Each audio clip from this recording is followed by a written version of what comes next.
It's Jimmy. It's Jimmy. Hi, Jim. How are you? What's going on, Carlo? Not much. Thank you so much for talking with me about the film. I really appreciate it. Oh yeah, absolutely. I mean, I was hoping originally to be part of the LA press day and not, but somehow it just didn't work out. I don't know why, but I'm glad we get to reconnect now. Yeah, fantastic. Yeah, this is perfect. Absolutely. I just want to delve into things. What were you thinking? I mean, this movie is just so many messages, so many perspectives. Man, I just want to know what was going through your head when you were putting this together, writing it initially, because it's filled with things for sure. It just makes you think constantly. So I always ask directors like, oh, what were you thinking? But with you, really, what were you thinking? Because then where'd you get these ideas from? Well, the film was inspired by my grandmother, who was a homemaker in the 1950s, happy marriage, who developed various rituals of control. She was an obsessive hand washer who would go through 4 bars of soap a day and 12 bottles of rubbing alcohol a week. Yeah.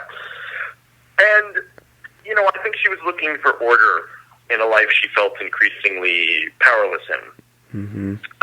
And my grandfather, at the encouragement of the doctors, put her into a mental institution where she received electroshock therapy, insulin shock therapy, and non-consensual lobotomy. And it was this, real tragedy in our family that I always felt was punitive in a way, that she was being punished for not living up to society's expectations of what they felt that wife or a mother should be, and for being different. And so I always wanted to make a film about that. But, hand washing is not very cinematic. Mm-hmm. Well, maybe these days, with all that's going on. Maybe it's going to become cinematic. That's what I'm thinking.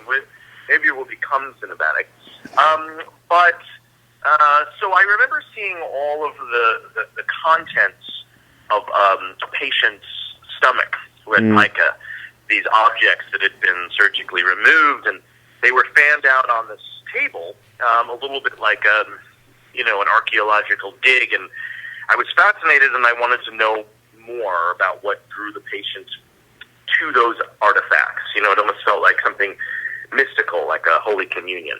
Mm-hmm. Wow. That's fascinating because, my initial thought was that it's a modern version of a 1950s, except for its wife. It definitely struck with me that, so now that you say that what it was based on, it definitely felt like the perfection, the aesthetics, even of the visuals, it made me seem like just the way things were, when you see clips from the 50s and kind of the perfect family, quote unquote, this really resonated in that way too. That's why my mind actually went there initially too. So it's really interesting when you mention these things. Mm-hmm.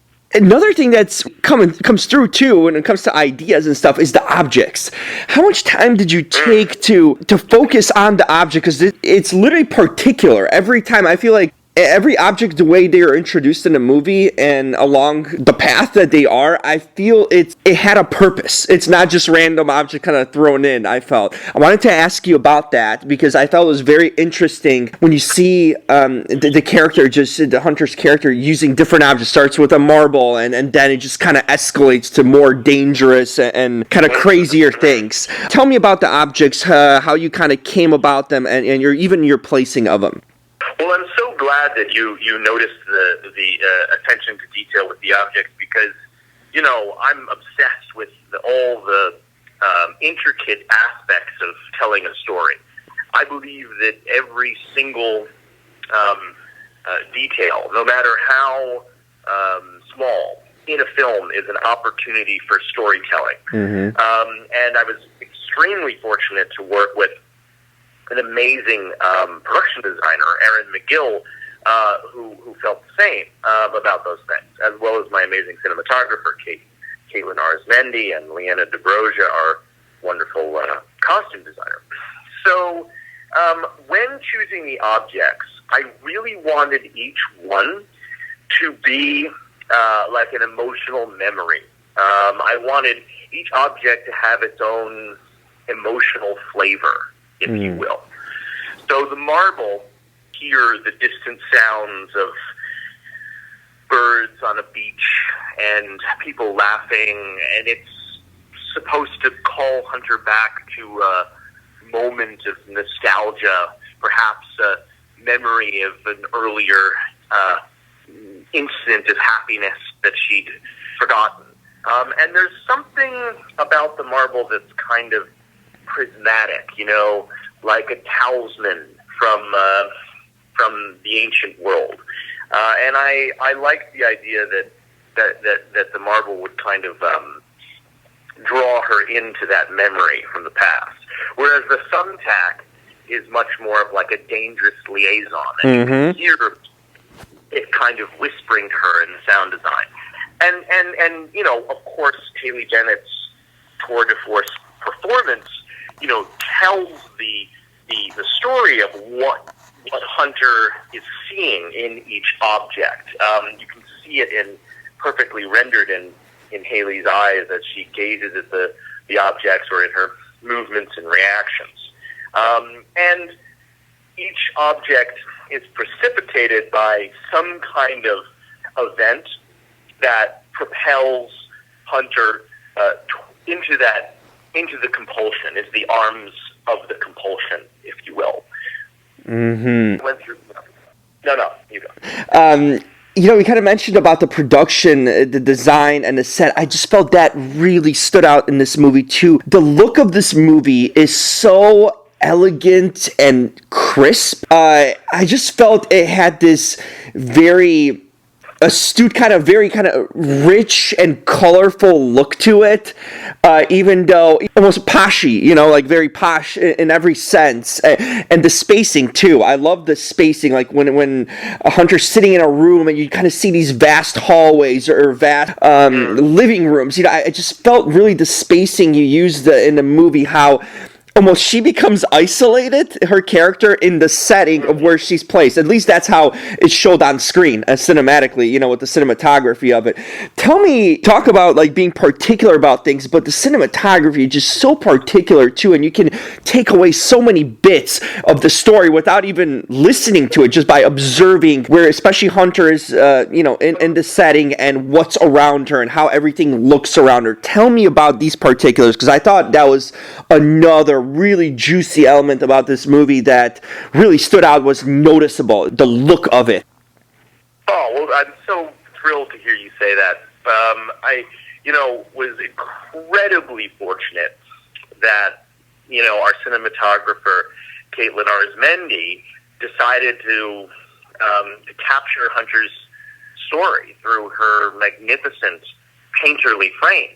Kate is a true visionary and someone who has an amazing eye for composition and elevating the subtext in every scene. And Kate and I, we storyboarded every shot together meticulously and created an archive of hundreds of stills from our favorite films that we wanted to use as references. So there was an amazing rapport between us that resulted in the creation of this very strict set of camera direction rules, this strict vernacular that Kate and I came up with, where you see in the beginning of the film there's lots of, as you say, lockdown shots where Hunter is sort of lost in the frame, or you feel this agoraphobic sense of space where she's out in nature cleaning the pool, but because we're a little high angle or off to the side, there's something unsettling about what we're seeing, although we can't quite put our fingers on it. Now, if you'll notice, Kate will break our rules at key emotional moments, at key hinge moments in the film. In the scene with the thumbtack, we'll suddenly introduce handheld where we haven't used it before. or where Hunter is looking at the objects, then we'll use shallow depth of field, or Kate will suddenly have a close-up where we've been resisting using those techniques up until that point. And I think that really created a fascinating kaleidoscope through which to view Hunter's psychological journey with. Mm-hmm. And in film school, I always was taught, by my teacher, Bill Riley, that filmmaking is about elevating the subtext. So I love films that take an obsessive perspective on the cinematography and see it as a real storytelling tool. And then, of course, in terms of the colors, like I said, Erin McGill and Leanna DeBroja and Kate and I all had a wonderful synergy in terms of working out color theory in the film. And one of my favorite moments in the movie is Erin McGill, came up with this great idea that Hunter would put a red gel over the baby's room window. And it's so startling because most of the film, Hunter is decorating the house the way that the wealthy family wants her to. And then her true self emerges in these little moments of power. And I think that's a perfect reflection of that. And Leanna DeBroja's costumes, which Haley worked closely with her on, have an unbelievable color journey throughout the whole film. And in fact, our style for the movie becomes less and less stylized. It starts out stylized and it becomes more and more realistic as the plot progresses. Yep. To reflect Hunter's growing psychological journey. No question. I noticed that too. In order to make all this happen, though, you needed the actors. And you're a young filmmaker, up and coming for sure. And, you've done a few shorts and all. But this is kind of your big first feature, solo feature, at least writing and directing debut. How were you able to get this sort of talent? I don't know. You must be really good at negotiating or talking because, man, you got a hell of a cast in this movie. And, I always felt Haley Bennett, after seeing her, especially kind of being introduced to her initially in Girl on Train, she's such an incredible talent, not to mention that, but the thing is, with her facials, I think she's got incredible facial reactions that say thousands of words, and I felt you really utilized that in this movie. Like, she doesn't need to even speak to show emotions and what's going on. You kind of see her performance in her face and eyes, and I loved how you utilized that subtly in this movie, and not so subtly at some points too. Tell me about casting her and Austin, and I just felt you had a great cast, but Haley's performance makes this film, and I thought personally that without her, this is a whole different film too. Well, I'm so pleased to hear you say that, and I completely agree that Haley Bennett delivers an earth-shattering performance. I mean, like, it's otherworldly. Mm-hmm. How it gets under your skin and how empathic it is. She's so good at just instantly pulling the audience into her cosmology. So the way that it happened is that, the key, of course, to getting a good cast is work with an amazing casting director. And I was very fortunate that Allison Twardziak, who I had worked with on my Sundance short Knife Point years ago, and she had cast that film, agreed to also cast this film. And we have a really good rapport with the casting director, who is very intuitive and insightful interpreter of the script and characters. Then you can embark on the journey to populate your film with the right people. And Elia Kazan said that casting is 90% directing, or directing is 90% casting, rather. Mm-hmm. And I think there's a lot of truth to that. So anyway, Allison suggested Haley, and I saw her in Girl on a Train, and I thought that she was incredible. Mm-hmm. And I was like, why isn't she the star of 100 films now? You know, and I Totally. really wanted to see her as a lead role, and I also suspected that, you know, she hadn't been given a big enough part. Something I wanted to see her really explore the full range of her talents, with a role that was a little daring and bold and intricate. So I suspected that maybe she was interested in something like that, but I really had no idea. I just took a chance, and I wrote her a letter and offered her the part, and I just thought she would, you know, I'd never hear from her again, and she wrote, you know, she wanted to meet, and she read the script, and the moment we sat down, there was this incredible, you know, sort of meeting of the minds, and we were finishing each other's sentences, and there was a great excitement about the project, and, yeah, I think we knew right away we wanted to work together, and she also came on board as an exec producer, so generous with her time. And, yeah, like you say, you know, the thing that's, I think, so fascinating about her performance is that Haley has this intense micro-calibration control over her face. And everything she does is just completely from the heart. You know, it's just so authentic and honest and insightful, and she you know, understands human beings and the human mind so well that it just, like, instantly registers on the screen what she's feeling, and you connect with her immediately. And also, like you say, this is a film where there are long sequences with no dialogue, where it's just her interacting with objects. But, you know, Haley's face will paint the whole story of what's going on in her character's mind without any dialogue. Having said that, she's also amazing with delivering dialogue, and, you know, there's an incredible line delivery throughout film with her. So I hope everybody gets a chance to see her performance, because I think it's really something else. No question. But the rest of our cast is, you know, we're really lucky to have such great supporting our cast. And Austin Stoll, who plays her husband Richie, I think did a magnificent job in the role.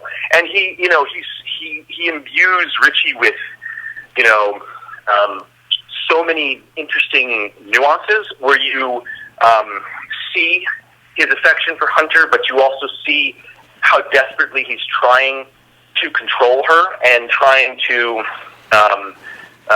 achieve this sort of alpha male status that his father expects of him, and which he's willing to sacrifice everything for, including his wife. And I think his psychological arc is really powerful too, and he delivers it so well and with such care and focus. And then, of course, we've got so many other people. I mean, Dennis O'Hare delivers an amazing performance, and David Brashy, Elizabeth Marvel's wonderful, Laith Knockley, and Sabrina Guevara, who plays Hunter's therapist, is really amazing. It really got lucky with the entire cast. It was a wonderful group of performers. No question. You know, there's so many messages to interpret with this movie. I felt that you can pluck away at least a dozen things from it. Whichever way you kind of take it, there's different ways to indulge this movie, and depends from your personal perspective. What were you, in a sense, were you just trying to lay out all these sort of messages and in a sense, Easter eggs of what this story can tell you personally as to the viewer, whoever's watching it? Or were there some central messages that you wanted to hit along the way that you were hoping that someone would take out specifically?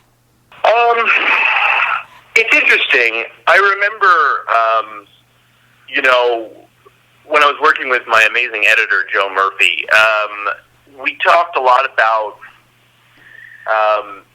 the idea of, like, this pebble, you know, going down a mountainside that creates an avalanche. You know, that Hunter's compulsion in the beginning, you know, it feels dangerous, but the more you observe it, you realize it's a kind of quiet rebellion against this controlling patriarchal environment she finds herself in. And there's a lot of different interpretations you could take away, which I wanted. I wanted people to discuss and debate. Why does she do this? What's happening? What's what does it all mean? You could say, well, she, that she realizes the family is kind of using her as a vessel, and her husband sees her as an augmentation to his life, and that the swallowing, in a way, is her taking control of her body, regaining control of her autonomy. Or you could say, well, that this, the compulsion comes from this nefarious secret in her past, which she has repressed and is not, and it's emerging. I really like the idea that the compulsion, in a way, serves as a catalyst that allows her to have this breakthrough and discover her true self, what she really wants, and who she really is, and gives her the power to actualize that self. And obviously, it's a rare compulsion. And if I'm not a medical health professional, if people are suffering from these compulsions, I think it's important, whether it's OCD or whatever it is, to reach out to the right people that you feel comfortable talking with it about and getting the treatment that you need. But I do think that when these compulsions happen, it's also an opportunity to ask the larger picture of, like, why am I feeling this? Why am I doing this? Instead of just getting rid of the symptom, saying, what is this all about? Mm-hmm. Well, this is really overall terrific work for me. I just saw this was a movie that grasps you, literally, like, it connects you to it because you just want to keep on, in a sense, getting fed, no pun intended. What's happening next. I just thought for you to put such a meticulous project together with just so artistically and smartly, and now hearing the story, what kind of inspired it, just really phenomenal work. I totally just enjoyed it all around. Thank you so much for saying that. It really means a lot to me, and I just appreciate the thoughtful, fascinating discussion. And it's just, as a writer, you spend a lot of time working on something, and to hear that it connected with you and that it resonated with you is it really means the world to me. So thank you for this conversation. Absolutely. I'll do my work to spread the word so people see it, because I really think it's a fascinating watch, and I think your work deserves to be noticed in that way for sure. So thank you so much for taking the time to talk to me. My pleasure. It was a real pleasure talking with you. Thank you, Carl. Bye-bye. Bye.